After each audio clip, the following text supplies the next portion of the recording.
Introducing Dr. Jacques Damage more. Fire and they see pepper. Welcome to the show. My name is Dr. Damages. We're coming to you from the greatest city in the world. New York City. Yes. New York City is so great that a thief stole a bucket of gold flakes from an armored truck in broad daylight. What? Oh, yeah, it happened.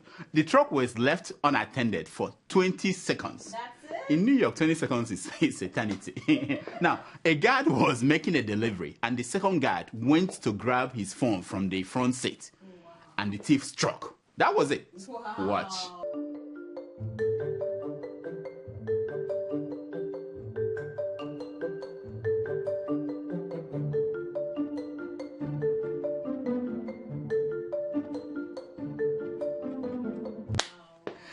I know. He carried the buckets containing $1.6 million of gold flakes along the streets of New York City. Oh, yeah. Every few miles, the man will stop and gather his breath. It was heavy, you know. Now, the report says that the man is now somewhere in Florida. I'm wondering, did he carry it all the way to Florida? How did that happen? Now, you may ask, where was the New York police department? Where were they? When this was going on? Well. People were asking me, were they guarding Trump and his new mad dog, the defense secretary? What were they doing that they missed this man carrying this heavy... No. This happened in September, long before Trump became president-elect. Okay. That was long ago. Now, the world has changed so much that a lot of things that happened before Trump became president-elect pale in comparison to things happening now. I'm telling you. For example, before Trump became president, the only people who celebrate and dance on the streets when someone dies were Nigerians, the Pakistanis, Afghanistanis, and all these third world types. But that has changed. Americans now dance on the streets when someone dies. What? You think I'm not making it? Watch.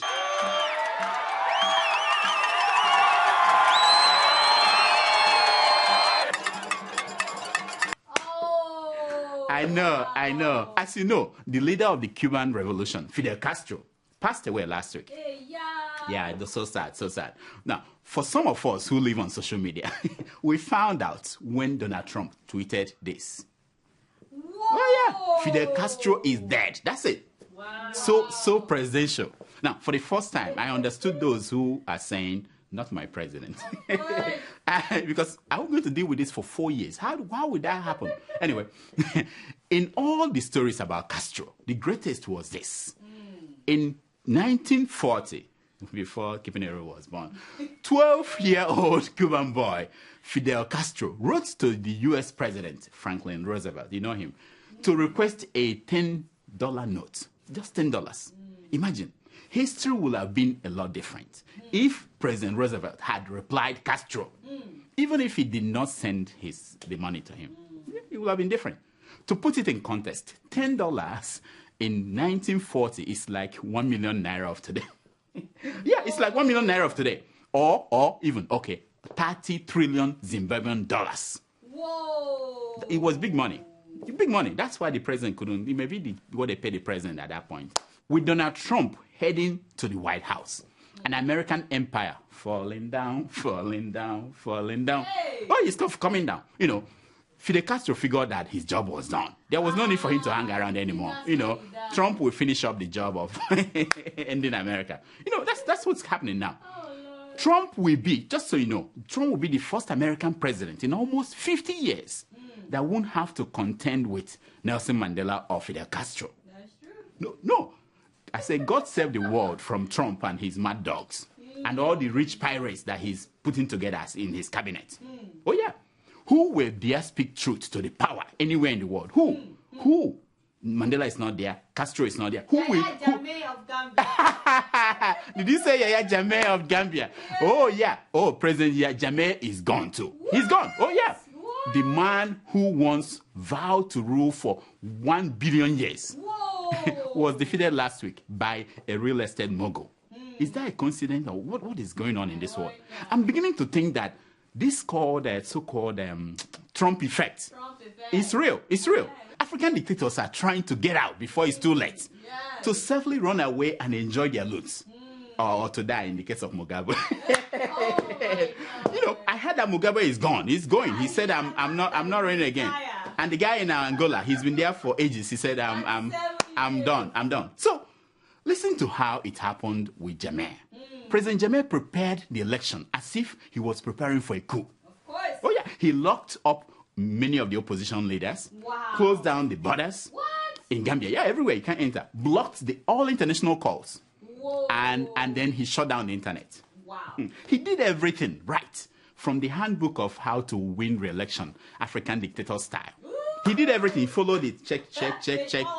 Everything. Check. And then to cap it up, he asked his people to vote by throwing marble into a bucket. Unbelievable. 21st century. And the man said he came to bring Gambia into the new century. Yes. But he asked them to vote by throwing marble into a bucket. Maybe that's what Africa should adopt everywhere, Nigeria too. Now, sworn enemies of Jammeh, like Adeola of Keeping It Real, went on attack, screaming Jammeh was about to rig election again and extend his 22-year rule. That's you see her everywhere, screaming on Facebook, on Twitter, everywhere, on her show. By a vote of 263,515 to 212,099, opposition leader Adama Barrow defeated President Jammeh. Whoa. Oh yeah. Nice. Now, the great surprise was that he considered defeat. Really? Oh yeah, he said, I'm out of here. Watch him. And I will never cheat or dispute the elections because this is the most transparent, rig-proof elections in the whole world. Now, initially I thought, I had to check. I said, Nigeria's former president, Goodluck Jonathan, was he in the Gambia as an election observer? No, he wasn't there. So what happened to the great Jammeh? What happened? You can only hear it on Dr. Damage's show. Let me explain it to you. It wasn't Trump. Are you sure? No, it wasn't. Trump doesn't care about buffoons like Jammeh. Oh, whoa. Should I say he doesn't give a hoot about the people of the Gambia. He doesn't even know where Gambia is. What happened was that Jammeh's cure for HIV does not work anymore. Yeah. Oh, it failed, yeah. And a day before the election, his cure for infertility failed too. That was the final straw that broke the camel's back. Once a man starts having problem down there, down the west, as it was the case in Aso Rock and people who were living there, it saps all the man's energy.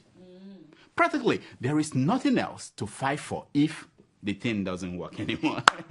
I tell you, Africa is just a continent of many stories. Now, one common story is that of economic hardship. Oh, it's everywhere. In Zimbabwe today, when you put your ATM card, your card, to get $40, the machine will only give you $20. What? Yeah, $20 and another 20 of what they call the Zimbabwean bonds. Hey. I know. Zimbabweans call that in fake money. But who will blame them? The reason why they use the US dollar today in Zimbabwe is because a roll of Zimbabwean dollars at one point became cheaper than a roll of toilet rolls. Whoa, Instead of if you carry a bucket of this their money to go use the money and clean your thing instead of carrying the bucket to go and buy a roll of toilet roll. I'm just telling you. Now imagine what the Zimbabwean bonds will be worth. Nothing. That's why Africans should look across their borders for solutions. There are solutions, but you have to look. In Algeria, the Minister of National Solidarity, Family and Women Affairs, Monia Muslim, came up with a unique solution to Algeria's economic problems. The woman was wonderful, a genius. She suggested that married women should give their pay to Algeria's treasury. No. Yeah, if you're married and you get your pay, just give it to the government. woman said And it's a woman. Now, if that leaves you speechless, you're not alone. Wow. The woman had good reasons. She said that married women have husbands to take care of them. Yeah, they have husbands, yeah. Immediately that news got to Nigeria. Alakija, Alakija, the richest woman. She said, hell no. She's not giving her money to the government. Even Magic Fashek's wife said, hell no. The man doesn't earn any money anymore. The man doesn't bring any rent anymore. Now, talking about people saying hell no. 1 week after Amnesty International issued a report condemning Nigerian security forces of killing over 150 peaceful Biafran protesters in the last 1 year. And Abuja High Court denied Nnamdi Kanu bail. Again.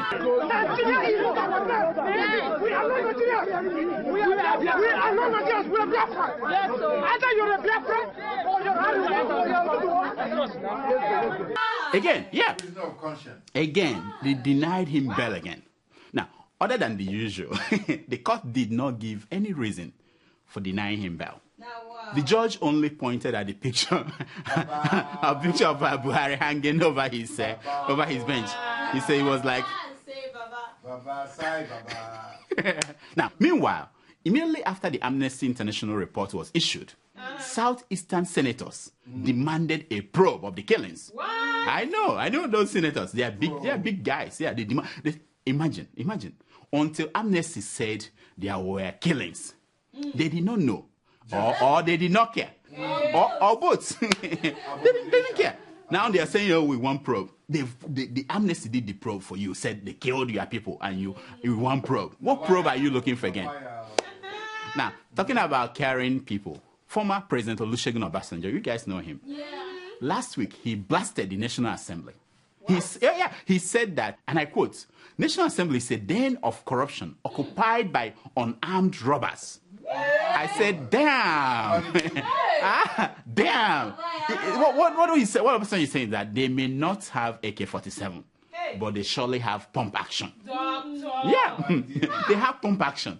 Now, the National Assembly wasted no time in replying to Obasanjo.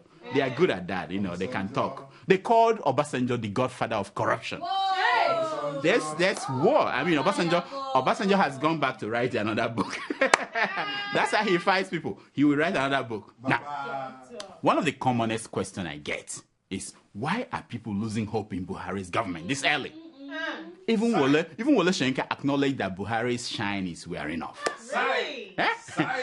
People who do not believe in Buhari thought that some of his ministers will break out and achieve something. That was what they were thinking before they were thinking that. They point at ministers like Power and Works and Housing Minister, Babatunde Fashola. You know him, triple in water.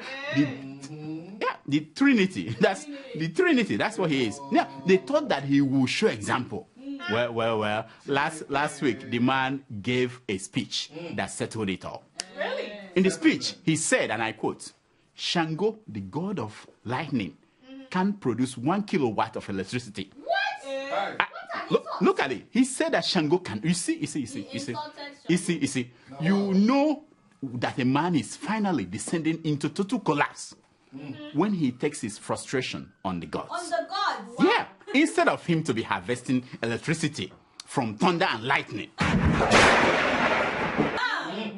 or at least from the gas that we flare every day, he is dragging Shango into his mess. Imagine. He's lucky. Fashola is lucky. Shango is not as angry as he used to be. No. When a people retire their gods, the gods Kuku say they chill. They say, well, they don't care about me anymore. What am I doing? Now, depending on your political bent, some great things happened last week. Okay. Oh yeah, one of them is that Fidel Castro died. I got you. I almost got you. No, really. Some great things happened last week. Our Mustafa gave a lecture, where? To mark Ojuku's birthday. You know our Mustafa, the one that killed Adeola's wife. Oh yeah, he gave a lecture. Ojuku's widow, Bianca, was there. Whoa. OPC leader, Dr. Frederick Fashion, was there. My question is this: who organized this Mustafa-led Ojuku lecture, where? Without inviting two leading Igbo leaders, Abomination. Ayo Fayoshe and Femi Fanikayode. Who did that? This is an insult. It made it look as if it was organized by an enemy, because you can't have Igbo event and you don't have Ayo Fayoshe and Femi Fanikayode. Really? They are the great fighters, That should be that. Now, this one is for our favorite grandma who wanted to see good news on our show. Grandma, this is for you. A 50-kilogram bag of rice now sells for 8,000 naira in Ebonyi State. That's great news for Christmas. Yeah. It used to be 26,000. Now it's 8,000 in Ebonyi. But you have to go to Ebonyi State.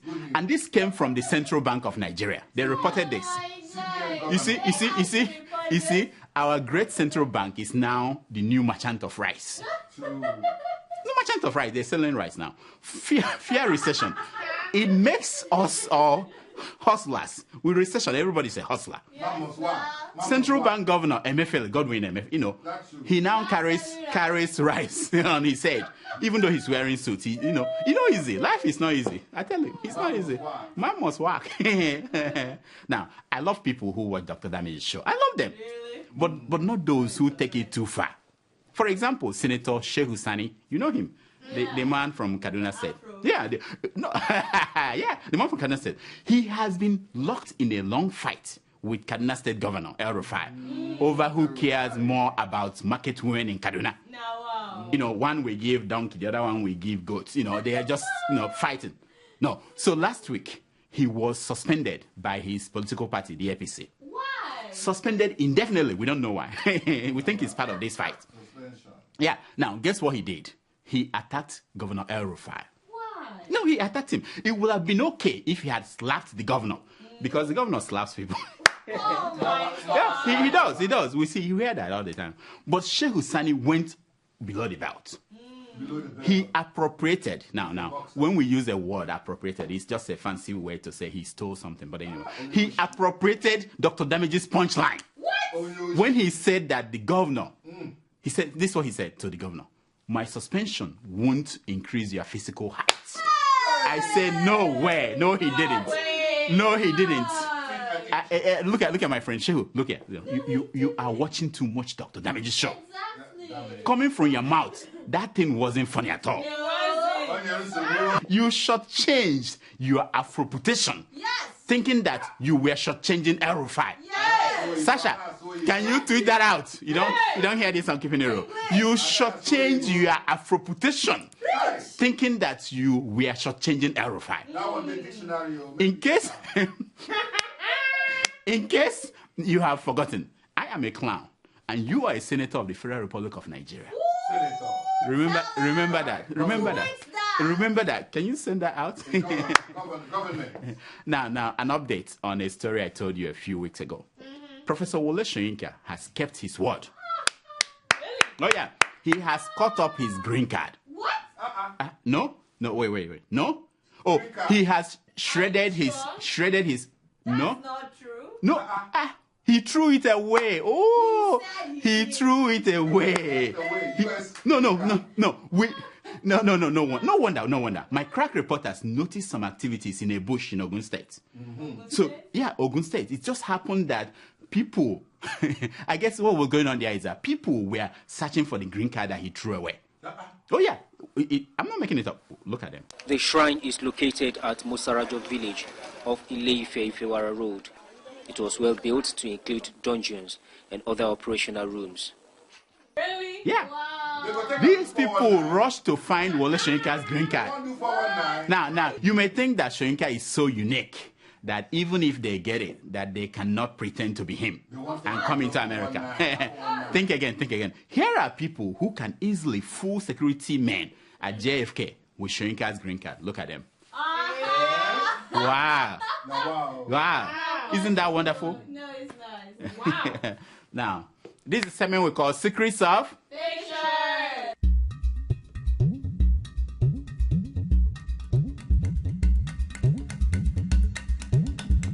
It's based on a premise that a picture is worth more than 1,000 Word. Now, the first picture you're looking at is not that of a young Asari Dokubo. It may look like it, but it's not. No. This is not Nollywood film about his life. No. This is a real picture. This is a picture showing a clear manifestation of that quote that says, some people are born great. Some achieve greatness. And some have greatness bestowed upon them. Which one do you belong to? Look at the boy.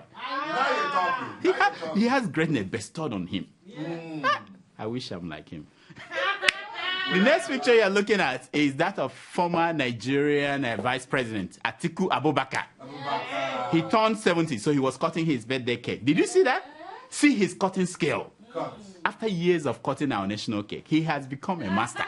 Cut master. Why not? Look at very perfect cut. Picture makes practice makes perfect.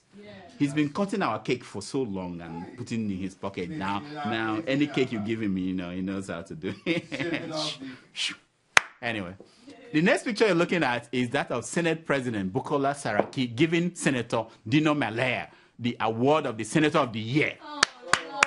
What a surprise. I will now pause for you to come up with your own joke. No, you can come up with your own joke. What a surprise. It's like Magic Fashek giving someone an award for having the best teeth.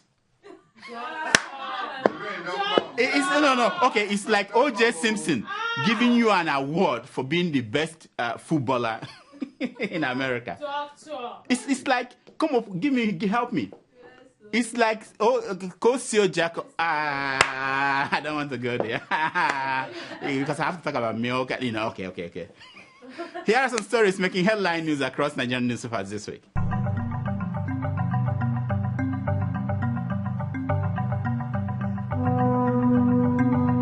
$4.7 billion.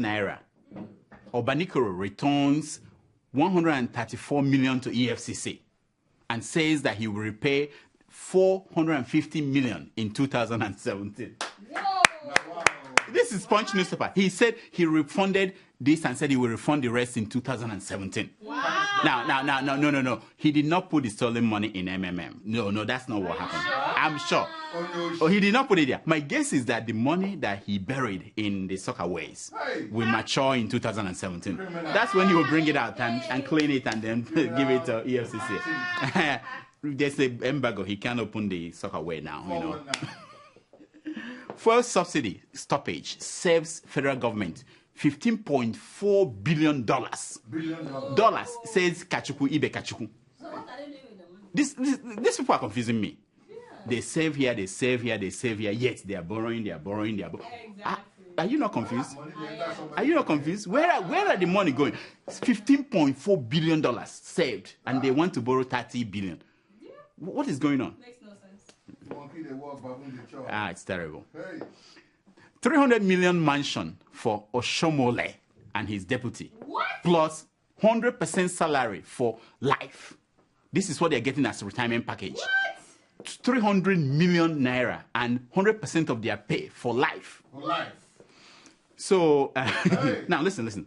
When he was a comrade, he would have said Tufiakwa to such waste of state resources. Yeah. He would have said Tufiakwa. But the moment you marry a high maintenance woman, okay. Don't blame the woman. I was just kidding. The man was fake all along. It's just that we're seeing it now. He was fake all along. Pay your money. Atiku's wife, Titi, you know Titi? Fine woman, was defrauded of 908 million naira. What? By a pastor. By a pastor. Now, these thieves have no respect at all. They don't have any respect. How do you defraud? Do they know? They don't even know that she is one of our first ladies in waiting. Atiku has so many wives. So whenever he becomes a president of Nigeria, we have to choose. There's like 5 of them. You. Okay, today you're first lady. For next month, you are going to be Titi. How could they do this to Titi? No fear. If he's coming to America, he can't come with Jennifer, because Jennifer is not allowed in America. Titi is allowed, so Titi will come. This is how life should be. Yeah, my man, I know. Fani Kayode blasts Jimo Ibrahim, calls him the biggest Judas. No, I'm not the one saying this. This is in Vanguard. He called the man the biggest Judas. Now, the election may be over in Ondo State, but the battle of the mad dogs is just beginning. It's just watch out. Prostitutes have taken over my community. Abuja chief laments. The man is crying. I said, report them to lawmakers. No, never mind. They are the Jones. They are the people paying the prostitutes. Forget that I said that. I'm sorry, man. Yes. Ignore rumors. Tinubu is a priceless asset. to APC, says Buhari. this Buhari self. Go ahead, tell us to ignore the air. Ignore air. How do you expect social media to work without rumors?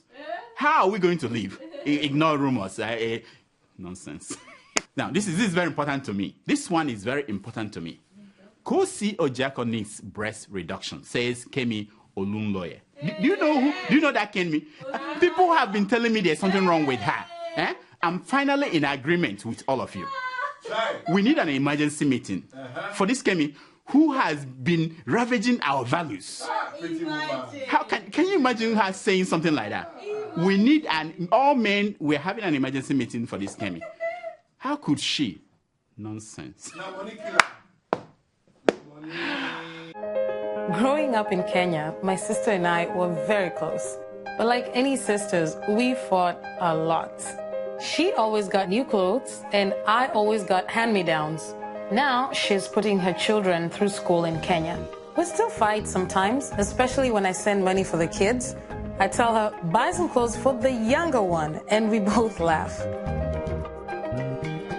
With nearly 500,000 locations, our app and online, this is moving money for better.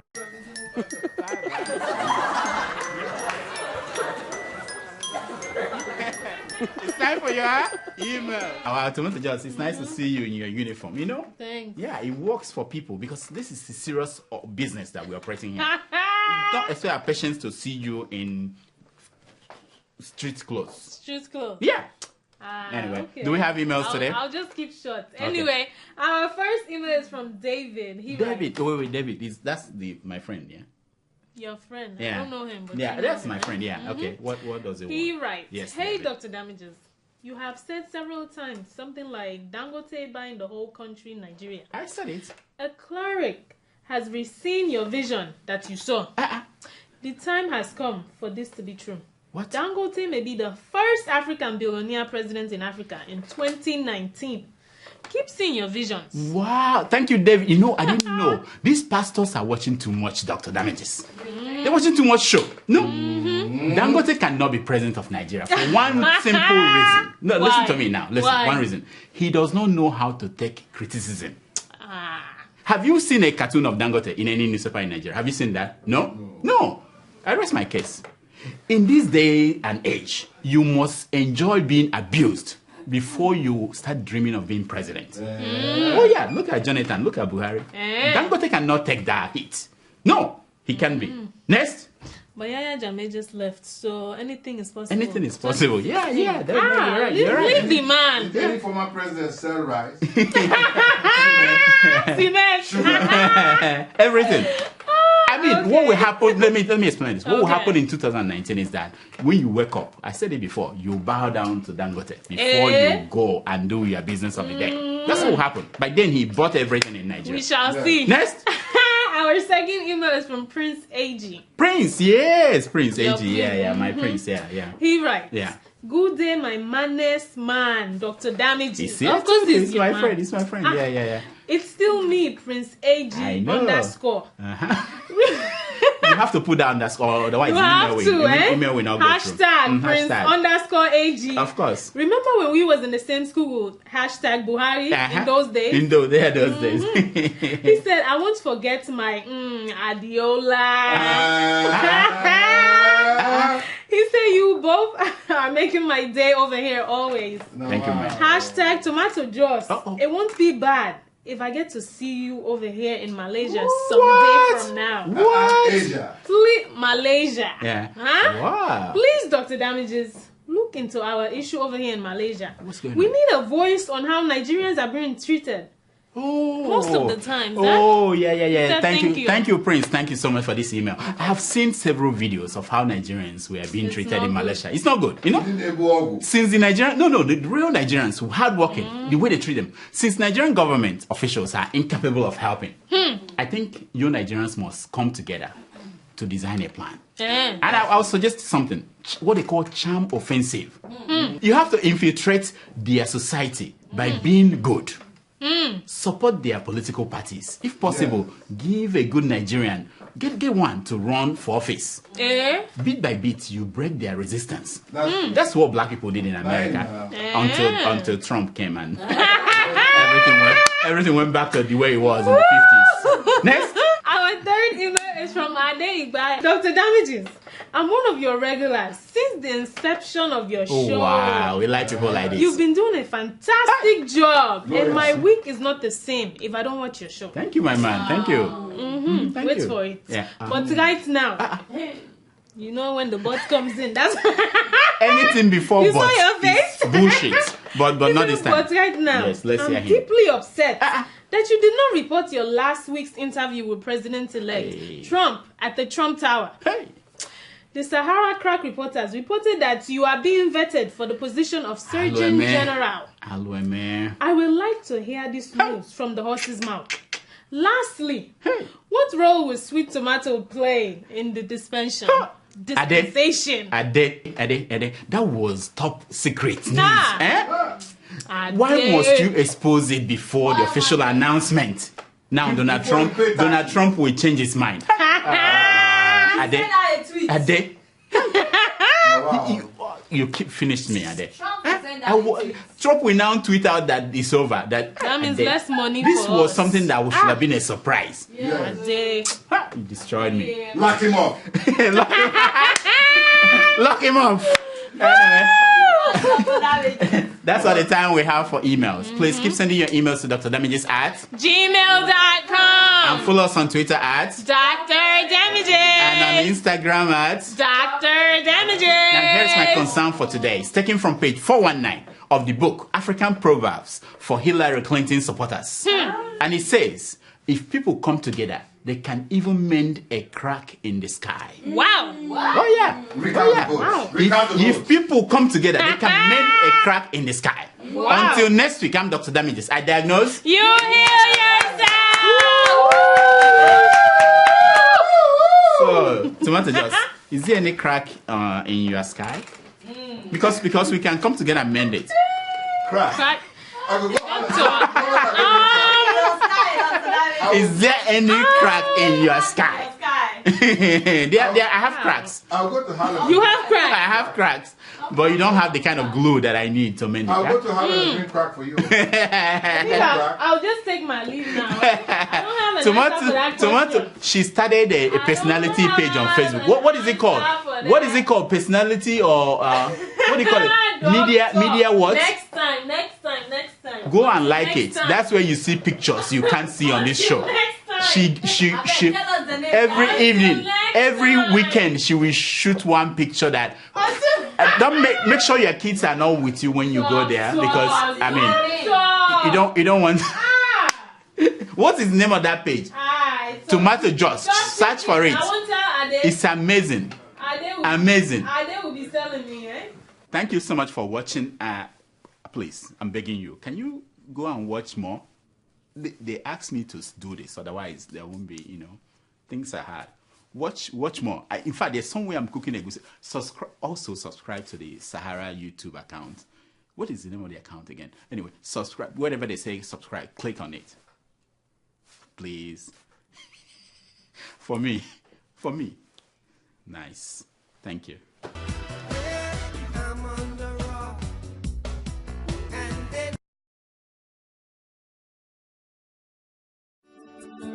Welcome to Forsville Luxury Hotel. At Forsville Luxury Hotel, we offer excellent service. Our rooms have all the necessary facilities to make your stay comfortable and memorable. You will also have access to internet service, breakfast, 24-hour power supply, full air condition, free international calls, free tire pumping service, and free car battery charge. So what are you waiting for? Quickly visit Forsville Luxury Hotel. We are located at number 1 Adeola Mishile off Raji Rasaki Road, First Estate, Amuwo, Odofin First Start, Lagos. For more information or reservation, please call us on 080-7578-7135 or 080-9990-9085. 0601. You can also take advantage of our online ongoing promo at www.4zhotel.com to make your reservation and payment for your favorite room, which attracts a discount rate. Please note, rooms are reserved based on first come, first serve. 4Z Hotel. Experience the home of comfort. They come.